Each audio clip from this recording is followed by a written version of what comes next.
সরকারের যে মজুদ রাখতে হয় সেই মজুদ পরিস্থিতির দিক থেকে আমরা আল্লাহর রহমতে সন্তোষজনক অবস্থানে আছি।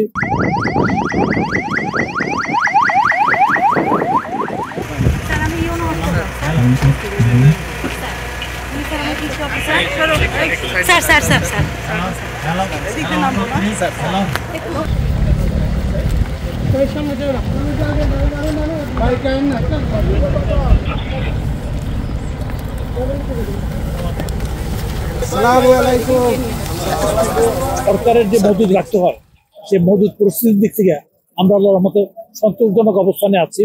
গত আমন ফসলের সময় দেশের উত্তর পূর্বাঞ্চলে বন্যার জন্য আপনারা জানেন ফেনী, নোয়াখালী, কুমিল্লা, সিলেট, কিশোরগঞ্জের কিছু অংশ এই বন্যার জন্য আমন ধান ব্যাপক ক্ষতি হয়েছে, যার জন্য সেই ঘাটতি পূরণের জন্য আমরা বিদেশ থেকে প্রচুর চাল আমদানি করতে হয়েছে। সেই আমদানি প্রক্রিয়া এখনো চলমান আছে। আমাদের মজুদ পরিস্থিতি চাল এবং গম দুইটা মিলেই আল্লাহর মতো অত্যন্ত সন্তোষজনক আছে। তার মধ্যে আল্লাহ যদি সব দিকে মেহরবানি করেন সেক্ষেত্রে আমাদের বড় ফসল যদি উঠে যায় একেবারেই পরিপূর্ণ নিরাপদ হয়ে যাবে। বাকি দেশের বাকি অঞ্চলে বড় অতটা ফ্লাড নির্ভর না যতটা ইয়ে। আর প্রাকৃতিক কথাটা যেটা বললেন প্রাকৃতিক ইয়ে থেকে এখানে কিন্তু রিলেটিভ টার্ম ছোটখাটো বন্যা এই বাঁধটা দিয়ে করে দেয়। 2017 আপনারা যারা এই অঞ্চলে বাড়ি 17-18 সালে বন্যা যারা দেখেছে সম্ভবত এটা বাদ দিয়ে ইয়ে করার মতো বন্যাটা ছিল না, এটা বোধ হয় অনেক বড় প্রলয়ঙ্করী বন্যাটা ছিল। এটা কৃষি বোধ হয় পৃথিবীর সব দেশেই প্রকৃতি নির্ভর। সরকার তো শিলাবৃষ্টি ঠেকাতে পারবে না, সরকার কালবৈশাখী ঠেকাতে পারবে না, সরকার বিশাল আকৃতির বন্যা ঠেকাতে পারবে না, কিন্তু ছোটখাটো বন্যা ঠেকানোর ব্যবস্থা তো নেওয়া হয়েছে ইনশাল্লাহ, এবং ভবিষ্যতে নেওয়া হবে, যতটুকু বেশি নেওয়া হবে। জেনেক্সে শিফট করো, লাইফকে লিফট করো।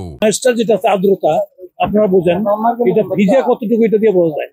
আপনার ঘরেও আপনি একটা ভিজা ধান কিনবেন না, কারণ আমরা এটা কিন্তু সরকারের গুদাম এবং এই টাকাটা কিন্তু আপনার আমার সবার ট্যাক্সের টাকা। এই টাকাটা অপচয় হোক আমরা এটা কেউ চাইব না। আবার কৃষক এখানে বিক্রি করতে চাইলে আছে অলরেডি, কিন্তু আমি কিশোরগঞ্জ সার্কিট হাউসে পৌঁছার পরে প্রথম যে মিটিংটা করেছি এটা কিন্তু খাদ্য মন্ত্রণালয়ের কর্মকর্তারা ছিলেন, ওইখানে জেলা পর্যায়ের আঞ্চলিক পর্যায়ের কর্মকর্তারা ছিলেন, উপজেলা পর্যায়ের কর্মকর্তা কেউ ছিলেন, এখনো পর্যন্ত উপজেলা পর্যায়ের খাদ্য অফিসার নিশ্চয় আছে, তারা এটাও আলাপ করে যাবে। আপনার ধানটা একটু শুকিয়ে আনতে হবে, গোডাউনে আনতে হবে, আপনার যে আমাদের লোকাল ইয়াতে একটু শুকিয়ে আনতে হবে। মানে এটাতে যদি ধানটা যদি শুকনো থাকে এখানে দামটা যাতে আপনারা দ্রুত পান সেটা নিশ্চিত করার ব্যবস্থা আল্লাহর মতো ইনশাল্লাহ হবে। আমার এত কিছু না শুকালে তো আর্দ্রতা থাকবে না, অথচ ধানটা গোডাউনে রাখতে সময় তো নষ্ট হয়ে যাবে, মানে কার টাকা নষ্ট হলো, আপনার আমার সকলের টাকা, এটা নিশ্চয়ই আমরা চাইবো না। একটু শুকিয়ে আনতে হবে, আনার পরে আপনারা যাতে টাকাটা পান এটা বলে গেছে।